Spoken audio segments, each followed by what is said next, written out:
చూస్తే పెద్ద పెద్ద ఎత్తున పుస్తకాలు చదువుతాడు అధ్యక్ష. ఆ అలవాటు అనేది బ్రహ్మని నేర్పించింది. సో దేవాంశ్కి మొన్న మేము లండన్కి వెళ్తే కూడా 5 పుస్తకాలు కొంటే 5 రోజుల్లో 5 పుస్తకాలు చదివేశాడు అధ్యక్ష. సో వాస్తవంగా చాలా ఇంపార్టెంట్ హ్యాబిట్ అధ్యక్ష. ఎందుకంటే చాలా creative thinking, out of the box thinking అనేది లైబ్రరీలో పుస్తకాలు చదివేదాని ద్వారా వస్తుందని నేను కూడా బలంగా నమ్ముతున్నాను అధ్యక్ష.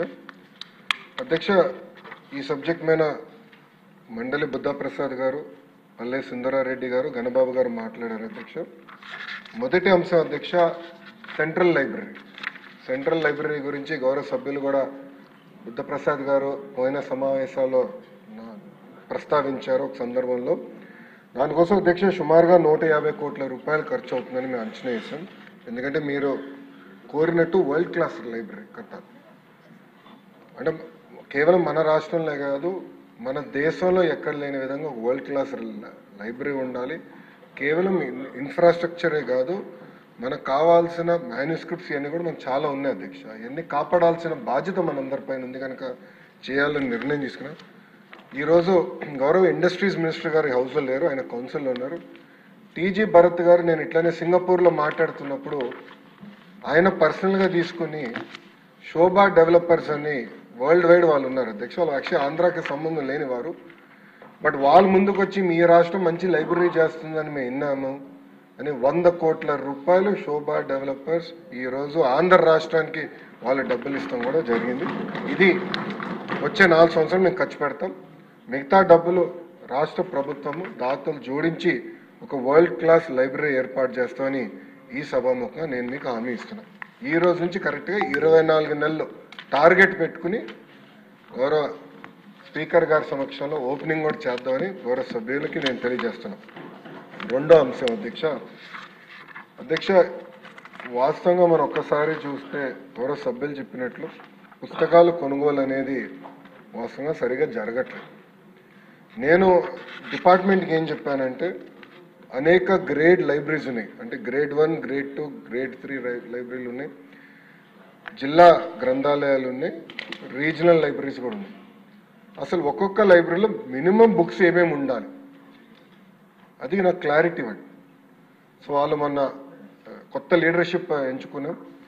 అక్కడ చాలా స్పష్టంగా చెప్పి మినిమం బేసిక్ బుక్స్ ఏమేమి ఉండాలో మీరు ఐడెంటిఫై చేయండి, దానికి ఎంత అవుతుందో నాకు చెప్పండి, అది ప్రభుత్వం కొనుగోలు చేసి ఆ లైబ్రరీలో ప్రజలకి అందుబాటులోకి మేము తీసుకొస్తాం. అది రెండో పాయింట్. కానీ అది టెక్నాలజీతో కూడా జోడిస్తాం అధ్యక్ష. ఈ 100 రోజుల్లో ఆల్రెడీ యాప్ మేము డెవలప్ చేసాం, 100 రోజులు లాంచ్ చేస్తాం.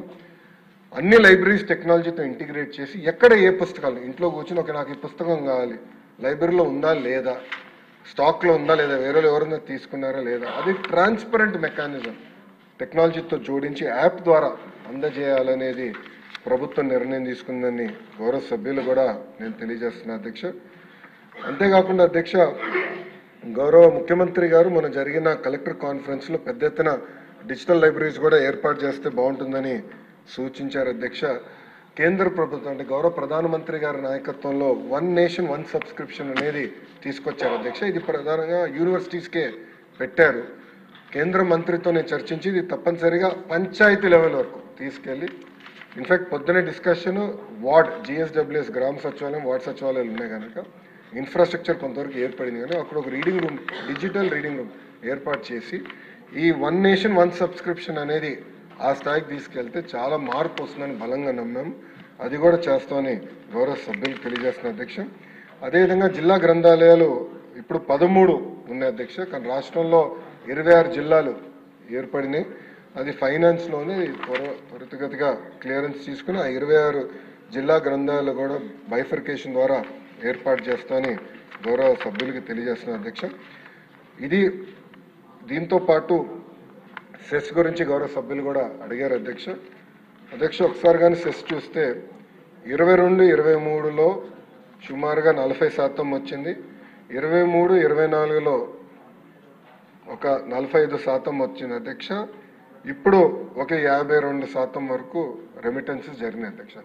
వాస్తవంగా పెద్దలందరూ చెప్పినట్లు సెస్ మాకు రావట్లేదు. గౌరవ ఉప ముఖ్యమంత్రి గారు కౌన్సిల్లో ఉన్నారు, MUD మినిస్టర్ గారు కూడా కౌన్సిల్లో ఉన్నారు అధ్యక్ష. నేను వాళ్ళిద్దరితో మాట్లాడతాను చేసుకుని తప్పనిసరిగా సెస్ అనేది డైరెక్ట్గా గ్రంథాలయాల అకౌంట్లో వేయాలనేది ఆల్రెడీ లెటర్స్ రాసాను. పర్సనల్గా ఫాలో అప్ చేసి చేస్తాం అధ్యక్ష.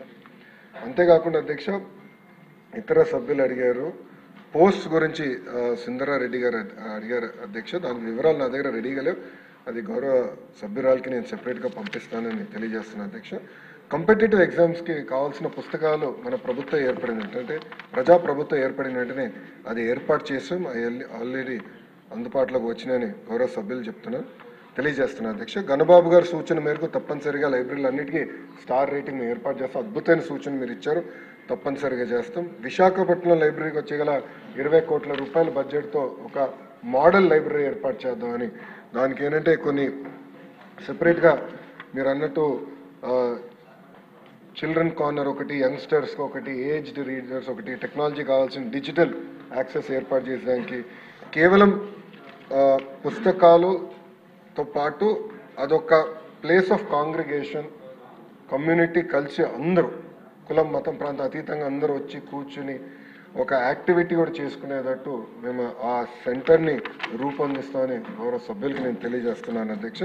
ఇది కూడా ఒక స్కెడ్యూల్ ప్రకారం చేస్తాం.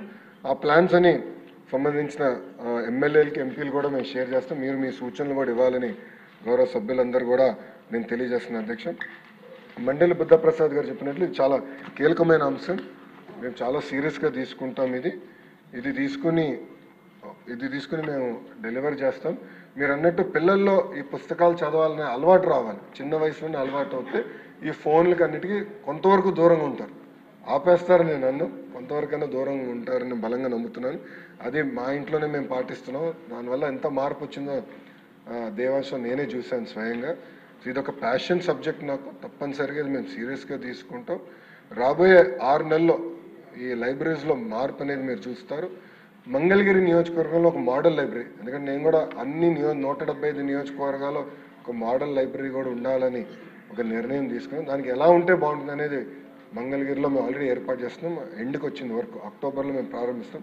దానికి మిమ్మల్ని కూడా పిలుస్తాం అధ్యక్ష, మీ చేతుల మీదుగా ప్రారంభిద్దాం. మీరు కూడా చూసిన ఫీడ్బ్యాక్ ఇవ్వండి.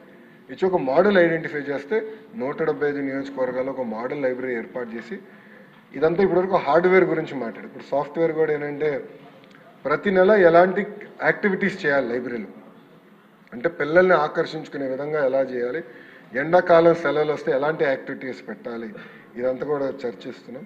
కార్టూనిస్ట్ కూడా మేము కలిసాం అధ్యక్ష. గతంలో కార్టూనిస్ట్గా పనిచేసిన వారిని కూడా కలిస్తే చాలామంది అదొక యాక్టివిటీ ప్యాషన్గా చేస్తారు. అంటే కార్టూన్స్ గీస్తాం, అదేవిధంగా కామిక్ బుక్ స్ట్రిప్స్ తయారు చేస్తాం అనేది ఒక ప్యాషన్గా చేస్తారు అధ్యక్ష. సో ఎండాకాలం సెలవులప్పుడు ఆ యాక్టివిటీ కూడా లైబ్రరీస్లో ఏర్పాటు చేద్దాం. అంటే టెక్నాలజీ నుంచి దూరంగా తీసుకొచ్చి పిల్లల్ని టైం టు టైం ఇలా ఇన్నోవేటివ్ మెకానిజమ్స్ ద్వారా లైబ్రరీలో యాక్టివేట్ చేయాలి, వాళ్ళ క్రియేటివ్ థాట్ ప్రాసెస్ యాక్టివేట్ చేయాలని ఒక లక్ష్యంగా పెట్టుకున్న అధ్యక్ష. ఇది కూడా ఒక స్కెడ్యూల్ ఆల్రెడీ వేసాం. ఆ స్కెడ్యూల్ కూడా గౌరవ సభ్యులు ముగ్గురికి మేము పంపిస్తాం. దానిపైన మీరు మీ ఫీడ్బ్యాక్లు ఇవ్వండి, టైం టు టైం సూచనలు ఇవ్వండి. కానీ మీరు అన్నట్టు ఒక మాట చెప్పాలంటే మనం పట్టించుకోలేదు గతంలో లైబ్రరీస్ గురించి. ఇది సీరియస్గా తీసుకోవాల్సిన అవసరం ప్రభుత్వం పైన ఉంది. తప్పనిసరిగా మీ అందరి సూచనల మేరకు ఇది ఒక మోడల్, దేశానికి ఒక మోడల్గా రూపొందించే బాధ్యత ప్రభుత్వం తీసుకుంటుందని గౌరవ సభ్యులు తెలియజేస్తారు. Thank you.